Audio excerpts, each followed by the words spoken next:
Kisah saya, ya betul, memang saya dulu itu OB atau cleaning service di salah satu restoran.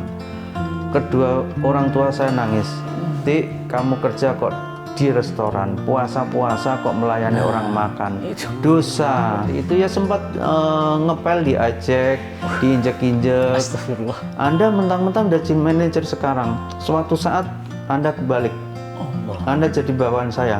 Ingat ya, saya akan kerja prestasi saya. 30 tahun sudah. Kenapa nikahnya telat? Ya, siapa yang mau? Siapa yang mau OB? Kan OB. Kalau sekarang, waduh, siapa yang nggak mau? Masya Allah. Kalau sekarang di dunia belum. Moga-moga di akhirat. Ingat, Rocket Chicken saya mendirikan tidak pakai modal uang sama sekalipun. Saya dengar kabar, Ya.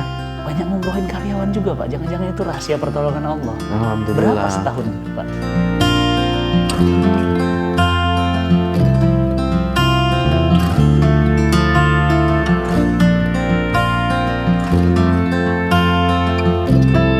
Assalamualaikum warahmatullahi wabarakatuh, teman-teman semuanya.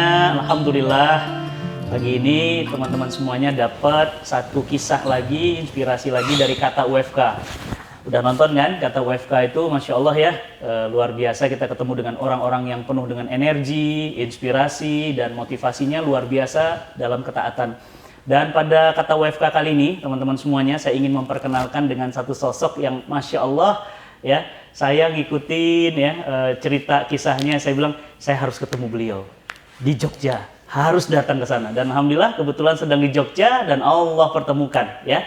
Dan pada hari ini kita ingin mengenalkan teman-teman semuanya dengan tokoh yang sangat inspirasi dalam hidup beliau, perjuangannya, kesabarannya, dan juga bagaimana beliau bisa membangun bisnis dengan Masya Allah ribuan cabang dalam waktu yang mungkin nggak terlalu lama, hanya 10 tahun saja.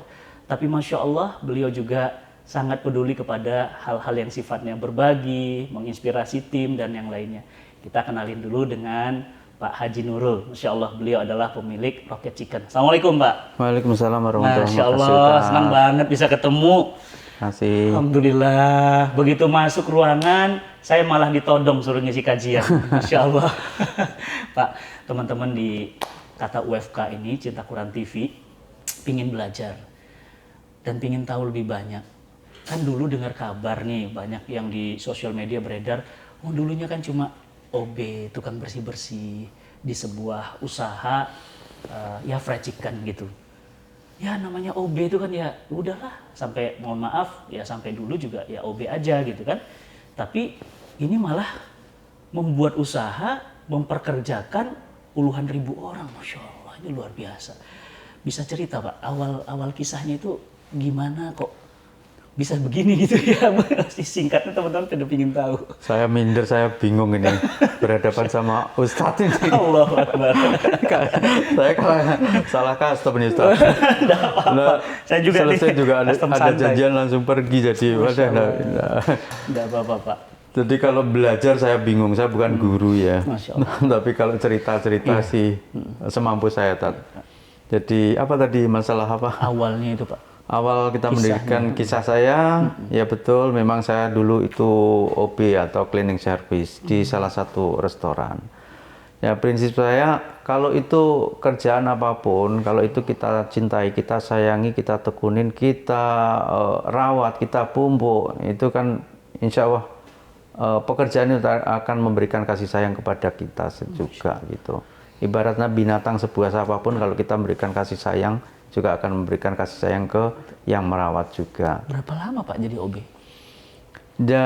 Nah, kebetulan perusahaan yang saya tempatin kerja itu ada jenjang karir. Nah, saya ada waktu jadi OB memang sempat putus asa, apalagi orang tua saya bilang kerja tahun atau bulan pertama menghadapin bulan puasa.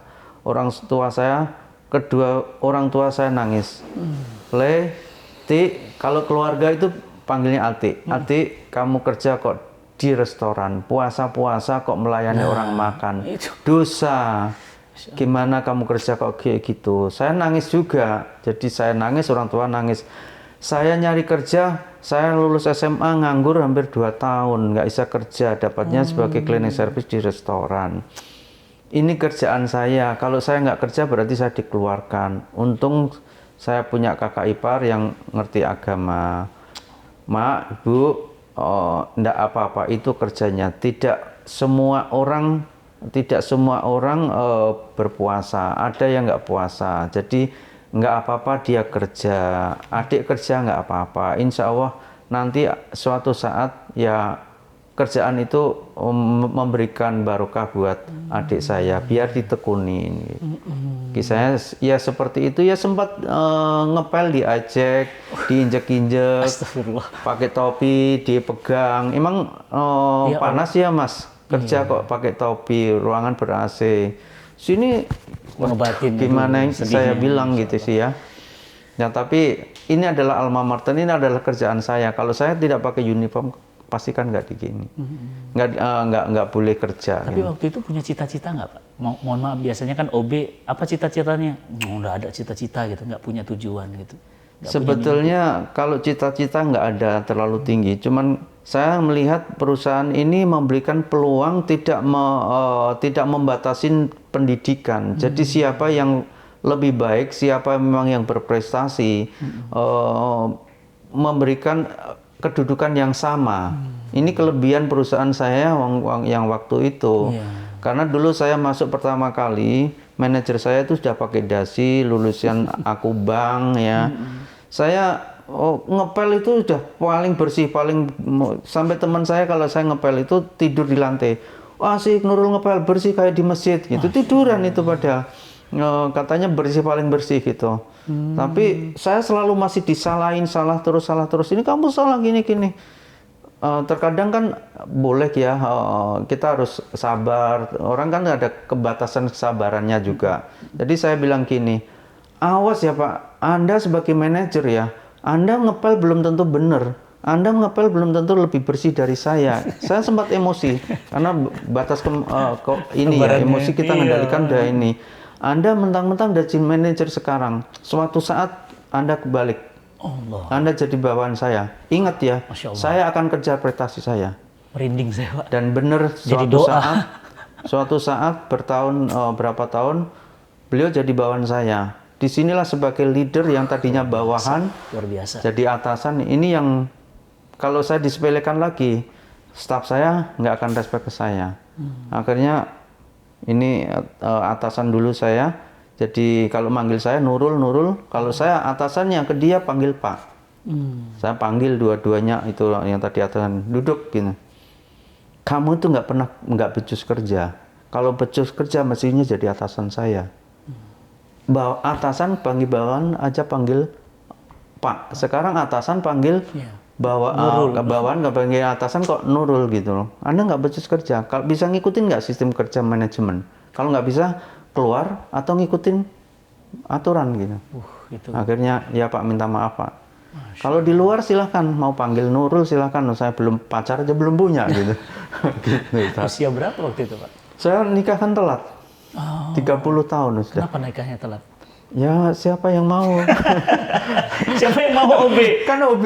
Kalau sekarang, waduh, siapa yang nggak mau? Masya Allah. Kalau sekarang ya cukup satu saja. Alhamdulillah. Jangan. Masya Allah. Jadi waktu itu memang telat karena itu ya Pak ya? Ya, OB, jadi nggak punya uang ya? Nggak punya uang. Gaji itu pertama kali kerja 25.000. Saya nikah itu gaji 275.000. Allahu Akbar. Jadi bapak saya sudah nggak bisa ngelihat saya, tapi setiap habis asar bapak saya itu membaca Al-Quran bisa, walaupun itu tidak hafal Quran, tetapi ngelihat saya udah nggak bisa, tapi bapak saya membaca Al-Quran itu bisa, kayak bisa padahal bukan hafid Quran. Nah suatu saat saya pulang datang, itu siapa gitu, Atik Pak, yang ditanya kamu nikah kapan? Gimana rasanya? Pacar aja nggak punya. Siapa yang mau? Di situ saya kesalahan yang fatal. Saya langsung pergi balik ke Jogja. Orang tua saya nggak tahu, nggak pamit. Kakak saya disuruh nyari. Ati tadi pulang. Di mana orangnya? Nggak pulang, Pak. Pulang. Akhirnya dicari. Padahal kakak saya belum pernah ke Jogja. hampir dari pagi sampai jam 2:30 itu nyusurin Jalan Malioboro. Pokoknya adik saya itu kerja di Malioboro. Titiknya di mana nggak tahu. Kerjanya apa nggak tahu. Tapi alhamdulillah ketemu, sama-sama nangis bertiga. Itu kesalahan saya yang nggak bisa dilupakan kan, seperti itu. Jadi kita nggak boleh sembarangan melakukan dengan emosi sesaat. Karena mungkin saat itu usia udah tua, belum nikah-nikah. Namanya orang tua kalau anaknya udah nikah, itu kan udah tanggung jawab, mungkin udah lega gitu ya. Gitu, Ustaz. Nah, waktu itu saya belum kepikiran kalau Bapak seorang OB terus jadi seperti ini. Nah, stepnya dari mulai setelah OB itu apa langsung terinspirasi di tempat kerja buat fried chicken? Atau apa yang buat pilihannya fried chicken? Gitu? Memang dari OB kan saya jenjang karir sampai posisi area manager. Jadi saya beberapa tim kita, staf saya di perusahaan itu sudah ada. Memang perusahaan CFC, California Fried Chicken itu memang didikannya luar biasa. Saya mengamati dengan fried chicken atau brand-brand dari taraf internasional. Karena brand taraf internasional itu semua hampir dipatenkan, Ustaz. Jadi nggak bisa. Ini kalau saya bilang ini kayaknya kerja seperti robot. Kalau kita ngamatin, karena kalau dia OB terus, dia manajer marketing terus, dia kasir terus. Kalau di CFC beda, dia mau berkarir sampai manapun dikasih peluang, gitu. Jadi sampai area manajer ya Pak? Iya. Nah di situ kan titik jenuh, saya punya pikiran bahwa saya ini masih muda lah, jangan sampai kita di zona nyaman terus, kita harus berani lah. Sebagai motivator saya itu kakak saya almarhum, jadi saya 9 bersaudara, 9 bersaudara. Saya yang paling terakhir, kakak saya alhamdulillah ya pengusaha, kalau yang lainnya ya rumah tangga, petani semua, tahu guru. Ayah ibu masih ada Pak? Udah yatim piatu saya. Udah nggak ada. Beliau punya, saya punya ini ya belum sudah nggak ada semua. Berarti beliau berdua belum menyaksikan Bapak sukses? Di dunia belum. Moga-moga di akhirat. Amin, amin, ya Rabbal Alamin. Masya Allah. Di dunia belum, tapi ada harapan yang terpanjang di akhirat. Ini keren banget ini, Pak. Waktu jadi area manager, terus akhirnya kepikiran bangun tuh langkah awalnya gimana? Karena Bapak tahu bangun bisnis tuh nggak mudah. Nyiapin tim, nyiapin sistem, modal. Ya, sebetulnya saya di CFC itu bisnis sama teman juga bikin fried chicken. Nah, saat itu sampai 89. Karena saya awal mendirikan memang dikasih modal 45 juta, Nurul kamu yang ngembangkan, mau buka mau tutup di kamu. Saya mau dengan segala risiko, dengan waktu itu masih sebagai area manager, membuat fried chicken, yang melakukan saya semua. Tapi dengan syarat sebelum berdiri kita ada pos-pos yang memang harus ada komitmen.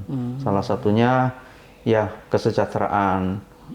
Karena prinsip saya, kalau kita memikirkan orang lain dulu, itu akan timbal balik yang lebih dahsyat ke kita dulu. Saya selalu mikirkan, saya selalu bilang ke tim, pikirkan kesejahteraan staf Anda. Karena staf itu adalah aset yang sangat berharga. Kalau itu tidak ada pemberian kasih sayang, tidak ada kesejahteraan, kalau itu sampai keluar, berarti ada kesalahan di tim manajemen kita. Kalau itu turnover karyawan tinggi, berarti manajemen ada yang salah. Dan itu biaya akan mahal. Nah, gimana kalau di kantor sini, yang keluar ya rata-rata kalau sudah nikah. Karena banyak cewek ya kalau nikah, kalau itu pulang, suaminya jauh, dia ngikutin. Nah, di situ saya masih kerja sebagai perusahaan itu posisi area manager, yang satu direktur, yang satu lagi juga owner.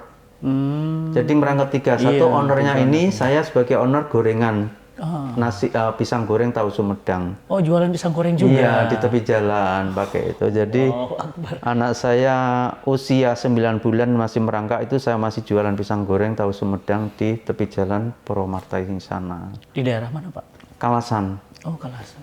Ya, karena disitulah saya menguji mental saya bahwa saya harus ibaratnya turun atau kehidupan paling serendah paling apapun, bisa nggak saya mental saya itu bisa mengendalikan, bisa memberikan kesabaran, bisa mungkin diledek lagi kita ini. Tapi ya jadi kalau saya udah nggak kerja, pulang kerja, saya sore harus jualan pisang goreng tahu Sumedang di pinggir jalan. Iya. Dengan gendong sama pakai troli. Ini ayah idaman, ayah pejuang. Bayangin ya, ngantor juga karyawan kan Pak ya, berarti kan area manajer kan. Iya. Tapi merasa nggak cukup lagi, tambah lagi, jualan gorengan lagi ya Pak. Saya teringat teman-teman saya juga pernah Pak, saya jadi tukang sate Kabayan, sate keliling Pak. Jadi saya Dorongan jualan itu? sate, ya, jadi sate keliling saya pernah, saya jualan kerupuk kulit ikan patin, dan saya kerja di Jakarta gajinya 600.000. Dan waktu itu belum seperti sekarang. Dan nginget ini saya jadi teringat saya dulu gitu. Di pinggir jalan jualan sate. Ini kalau congkel hidung ininya hitam semua gitu ya, karena apa? Asapnya sate ya. Memang terasa sih bagaimana perjuangan dulu, karena saya pernah merasakan. Pak, kenapa namanya Roket Pak? Ya, sebetulnya saya mendirikan perusahaan ini hanya 1 bulan waktunya. Karena di perusahaan yang sebelumnya saya mutusin keluar. Saya udah keluar, saya enggak. Karena konsep saya udah beda dengan start awal. Ya, Kesejahteraan kurang, ini semua. Saya kalau sudah mengucap A ya A, saya nggak sulit untuk tarik. Jadi saya kira keluar, putusin keluar, ya waktu itu diikutin 9 tim saya. Jadi brand ini belum ada, konsepnya belum ada. Ini tim saya ikut Bapak. Ikut kemana gitu? Ya saya ikut bantu Bapak. Bantu apa? Saya belum tahu mau kemana. Bahkan saya sempat bilang ke Pak Toto yang punya Jogja Chicken, Pak, saya udah nggak kerja, saya keluar. Boleh nggak gabung di Jogja Chicken? Ya Allah. Boleh. Kapan Pak Nurul ikut? Boleh masuk. Minta gaji berapa? 15 juta. Kapan masuk? Besok. Atau beliau, karena saya walaupun itu ibaratnya kompetitor sama-sama fried chicken, tapi saya menjalin hubungan dengan sama pengusaha berusaha yang terbaik. Karena suatu saat nanti ada perlu, kita bukan perlu gitu. Jadi saya juga seneng kenal Pak Yoyo sama pengusaha yang senior saya, guru saya gitu. Nama Roket itu sebetulnya tidak langsung Roket, jadi tapi brand ini sempat tadinya Royal itu sudah mau buka di Semarang dan Bandung. Royal ya. Tapi image-nya kurang baik karena Royal menghambur-hamburkan, hura-hura. Itu ya diingetin ponakan sebetulnya, bercanda tapi bercanda dengan ponakan kecil ngomong kayak gitu, ini saya mikir gitu. Walaupun itu siapapun, kalau itu memberikan yang positif, ya mesti kita harus terima ya. Om jangan Royal Om, kalau Om Royal nanti Pak Budi pada marah semua Om gitu. Kita keluarga besar, jangan Royal Om. Maumu apa sih gitu. Sini udah pusing karena itu harus buka tanggal 20 Februari 2010, tapi meleset sehari. Akhirnya kan, wah tak pikir-pikir iya ya Royal, padahal itu rajanya ayam. Diartikan gitu. Terus sempat juga saya ganti rel. Ini papan nama sudah kepasang. Kakak saya bilang gini, punya perusahaan kok diinjek-injek orang, bagaimana melambung, bagaimana mau naik, begini. Pikir gimana diinjek-injek, terus mbak saya bilang gini, itu loh Dek, diartikan rel kereta, tapi itu kan rel mata uang Arab Saudi Pak. Ya tapi kan diinjek-injek orang, coba tulisannya orang Jawa bacanya apa? Kan rel kereta. Rel kereta. Ini bener lagi nih. Jadi ini udah 15 hari, saya harus buka bagaimana apapun gitu. Nama ini saya dapat di kamar mandi karena udah stres. Bener. Ini saya guyurin gimana ya ampun. Saya tuh 15 orang dengan gaji waktu itu staf saya gajinya 4,5 jutaan. Bagaimana ini kalau saya ini usaha nggak jalan? Apa nggak bersalah saya? Saya udah tolak sampai bilang gini, saya kenal Bapak sudah bertahun-tahun, Bapak mau merintis masa nggak ada yang bantu gitu. Kalau memang nggak boleh, nggak apa-apa, saya tak cari kerja yang lain. Pokoknya saya ikut keluar. Nah gitu. Saya karena posisi saya direktur, surat pengunduran diri ke saya langsung. Dan ini memang staf saya 9 ini tidak dari awal tidak bilang gini ya, Pak saya ikut gaji berapa? Tidak sama sekali. Dan alhamdulillah sekarang ya sudah memetik hasilnya. Ya kalau GM saya ya wah penghasilannya gede banget, entah Masya Allah. punya waterline segala sekarang. Karyawan, anak karyawan saya didik kamu jadi kerja Rocket Chicken ini tidak untuk pribadi saya, Biasa. tidak untuk golongan, suku, ras, agama. Silahkan siapa yang mau bergabung. Jadi awalnya, kamu kerja di Rocket, masa nggak berani buka Rocket? Loh Pak, saya kerja sendiri, kerja di Rocket, masa buka Rocket loh? Apa salahnya? Kalian kan tahu rugi laba seperti apa. Orang lain aja yang nggak tahu rugi laba berani. Kenapa kamu nggak berani? Saya nggak punya modal. Ingat, Rocket Chicken saya mendirikan tidak pakai modal uang sama sekalipun. Saya bilang gitu. Kakak saya bilang modal, saya bilang waktu itu sama kakak, Mas, buka usaha kok nggak pakai modal, emang pakai daun, saya bilang gitu. Tapi kakak saya bilang, kamu itu apa ya, adik satu-satunya yang ngeyel, yang nggak pernah mikir, kamu udah tua gitu. Modal itu tidak harus selalu uang. Kamu nggak sadar ya bahwa kamu tuh punya modal yang sangat luar biasa. Kamu dari cleaning service bisa sampai kayak gitu, itu nggak modal gitu. Nah, waktu itu saya balik kesempatan mau buka dengan tadi Real, ketemu Rocket, Mas tolong franchise perusahaan saya ya, Fried Chicken. Jadi Rocket Chicken itu modal dari mana? Nol. Kakak saya bilang gini, tadinya Real nggak mau, akhirnya Rocket mau, Mas franchise ini ya Rocket ya, Fried Chicken saya. Wong belum punya kok, belum ada kok, suruh franchise. Gimana uji cobanya? Mas, kalau nanti ini booming, Mas mau franchise, nggak bakal tak kasih Kak. Ini kesempatan pertama buat Mas. Ini rada nyombong jadi. Dulu Mas yang bilang motivator saya yang ngasih ini. Sekarang Mas franchise Auto Bridal dengan hampir 1 miliar. King Interior 250 juta. Masa sama adiknya nggak mau gitu. Dikasihlah mungkin ukuran ruko segini. Nggak mau masang kalau segini. Maunya 2 plong yang gede. Yang satu itu tadinya mau butik, buat butik mbak saya. Udah Dek, pakai aja butiknya, saya nggak jadi. Buat adik aja pakai. Alhamdulillah sampai sekarang masih ada. Jadi itu cabang pertama berarti? Cabang pertama. Jadi 2010. 2010. Berarti sekarang 10 tahun? 11 tahun. 11 tahun, iya. Berarti 1 dekade. Iya. Masya Allah. Ya udah 10 tahun. Cepet Pak. 10 tahun sekarang berapa cabang Rocket? Udah bukaan lagi belum ya? Kalau kemarin ya 1.000. Ya Allah, 1.000 Kayaknya cabang. ada bukaan lagi ya. Berarti mungkin kan 1.001 tahun, mungkin satu sekarang. tahunnya 100 iya. 100 cabang kali 10, 1.000 cabang. 1.000, alhamdulillah. Oh, cepet Pak. Apa Pak polanya? Saya juga nggak ngerti. Ini kan tim ini. Allah. Jadi ya saya sangat bersyukur karena tim, karena teman-teman yang banyak doain. Doa. Tanpa ada tim saya nggak bisa seperti ini. Karena saya itu kan sebetulnya orang bodoh. Buka laptop aja nggak bisa. Kalau orang bilang desa Pak. Ya? Iya. Memang Total gitu. karyawan Pak? Ya mungkin mendekati 10.000 yang kerja di Rocket ya. 10.000, 1.000 cabang. Masya Allah. Paling banyak di mana Rocket sekarang seluruh Indonesia?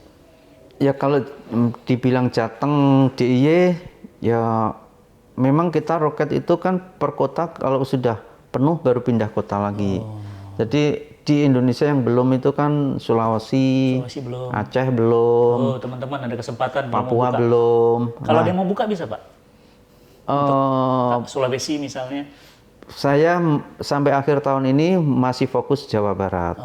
Kalau tidak bisa masuk ke Jabodetabek, saya ambil alih pindah ke Sulawesi. Karena sebetulnya permintaan Sulawesi itu banyak sekali. Tapi kita mau fokus ke kota ini dulu. Kalau ini kita nggak bisa, peluangnya lebih bagus ke Sulawesi, saya harus pindah ke Sulawesi. Pak, ngelola karyawan 10.000 itu gimana resepnya supaya tetap kokoh, kuat? Ada prinsip apa yang Bapak bisa ajarkan ke kami? 10.000 loh Pak. Ampun, saya punya karyawan hampir 500 aja pusing Pak. Ini 10.000 gimana nggak? Saya nggak ngerti ya. Jujur saya nggak ngerti mengelola. Saya bingung juga kalau ditanya seperti ini. Bener-bener nggak ngerti saya itu. Bener-bener nggak ngerti. Ada Allah aja yang ngurus ya sudah. Iya, ya mungkin bisa seperti ini kan Allah kun fayakun gitu ya. Cuman ya saya memang punya tim ya saya dari awal Kalau dulu ya, kalau saya dulu waktu kerja profesional keras banget. Jadi kalau dulu sampai saya di perusahaan yang dulu saya sebagai manajer, ada staf bikin minuman avokat, pahit, itu tak guyurin di kepalanya. Oh, pelajaran buat Iya, dia. kamu bikin minuman kenapa nggak dicek?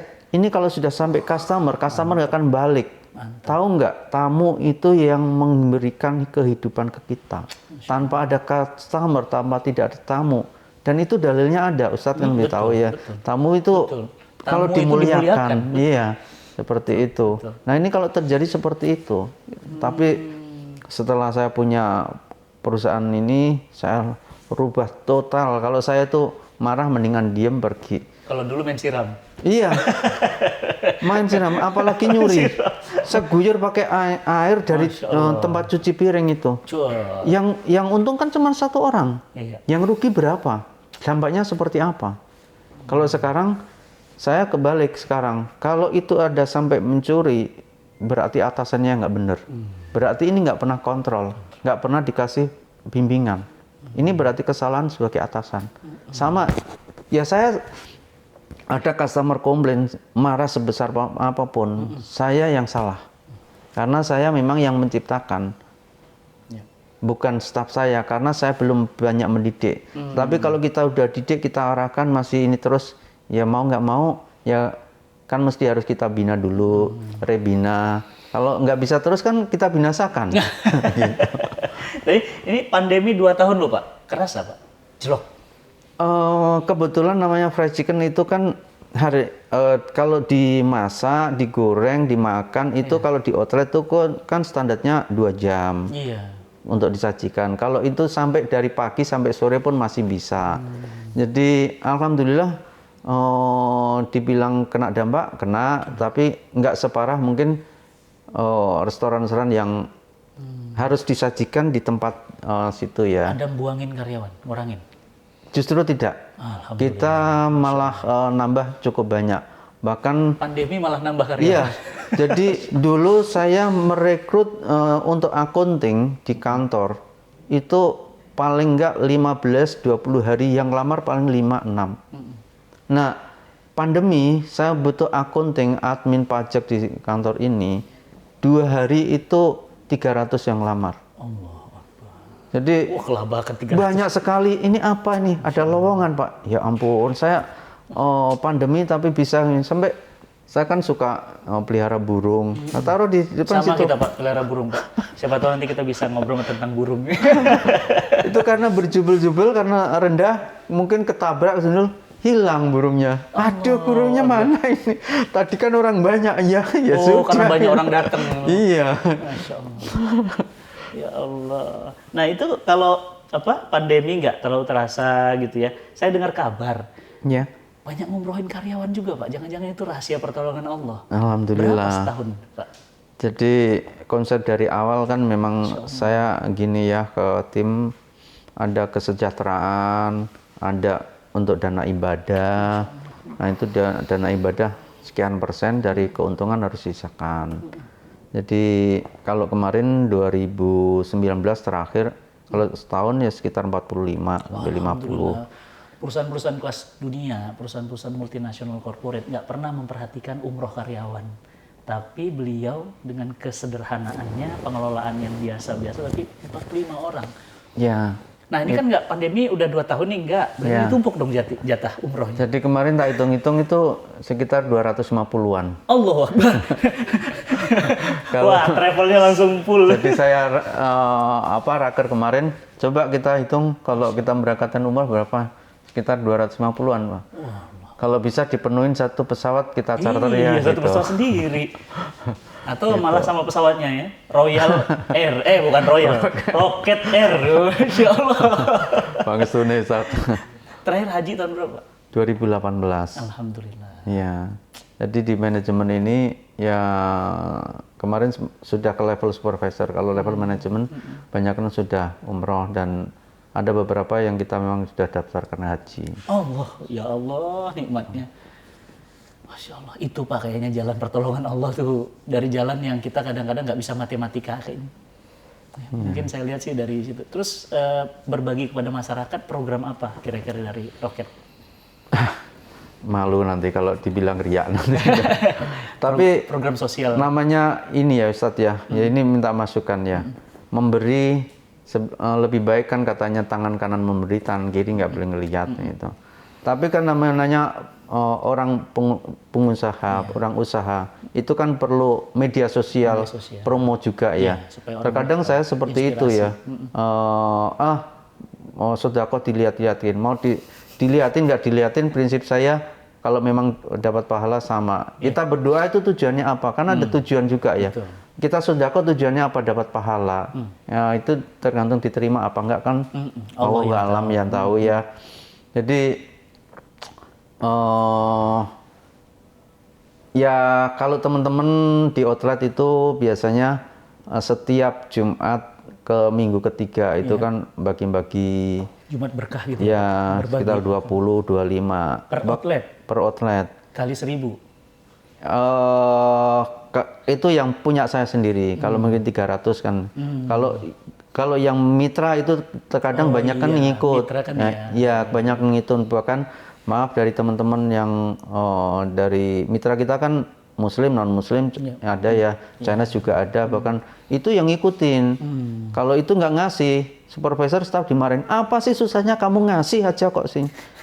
Bukan minta gitu loh. Akhirnya kan berjalan juga. Masya Allah. Nah kita memang nggak pernah expose hal seperti itu. Tapi tak hitung-hitung kemarin itu kalau contoh pas ulang tahun saya ngeluarin semua itu 20.000 pack gitu sehari ya. Tapi kita nggak pernah expose hal seperti itu. Sehari ya? Iya, pas aku ulang tahun, ayo ngeluarin buat Pak Nurul, buat ini sedekah. Keluar semua itu, hitung ya seperti itu. Jadi saya sekarang punya program nanti kalau mungkin pas ada Ustadz sini, terus betul. mungkin sama artis, bukan kita nggak mau endorse ya. Iya, betul. Ayolah berbagi ya bareng-bareng yuk, kita bikin mungkin berbagi Jumat, ya makanan ke pesantren, 10.000, 15.000 kita bagi-bagi, kita siap saja sih. Setuju banget Pak. Gitu. Terakhir saya pingin tahu banget Pak. Ini kan sekarang sudah sebegininya dari mulai tadi OB penuh dengan air mata, penghinaan, sampai sekarang begini. Ada impian apa yang Bapak belum capai? Dan itu kayaknya masih ngeganjel gitu. Itu yang belum gitu. Impian saya yang belum tercapai satu sebenarnya. Jadi waktu saya mendirikan Roket, saya harus terjun sendiri. Saya di outlet harus tidur di atas kardus bersama tukang. Awal-awal mendirikan, terus ekspansi ke Jawa Timur, Surabaya sana. Saya mau ketemu mitra di perumahan elit di sana ya. Saya jalan kaki sama staf saya, sekarang jadi regional manager saya.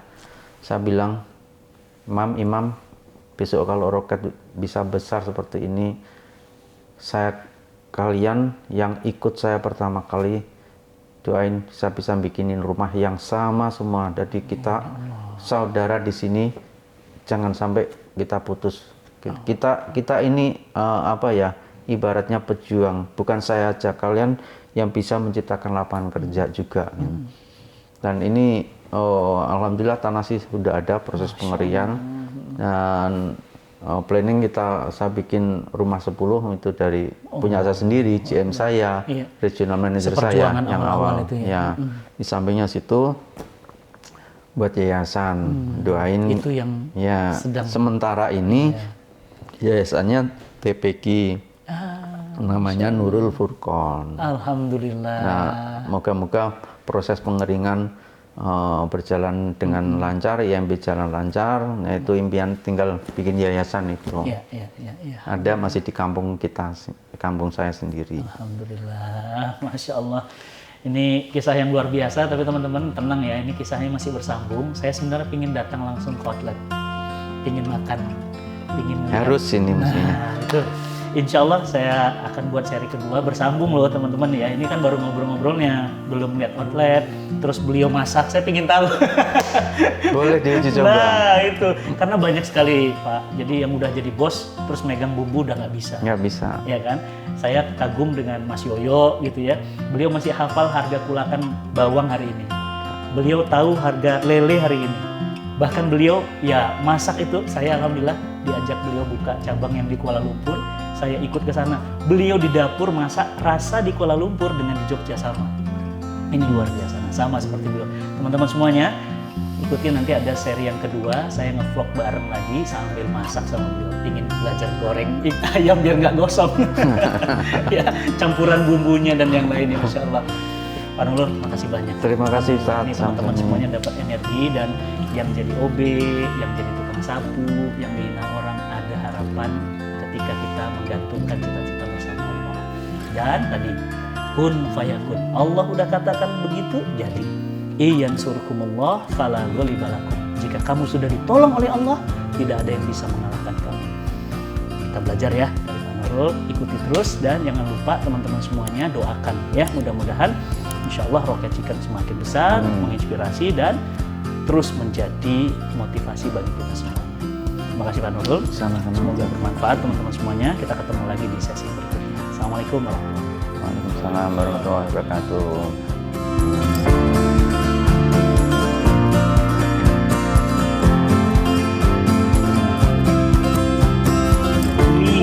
Wakafnya mereka berdua teman-teman udah jadi seperti ini. Masya Allah, ini Ini dia. wakafnya antum, yang antum bilang Ustadz ada sedikit titipan, mudah-mudahan buat rumah saya di sana nanti Ustadz.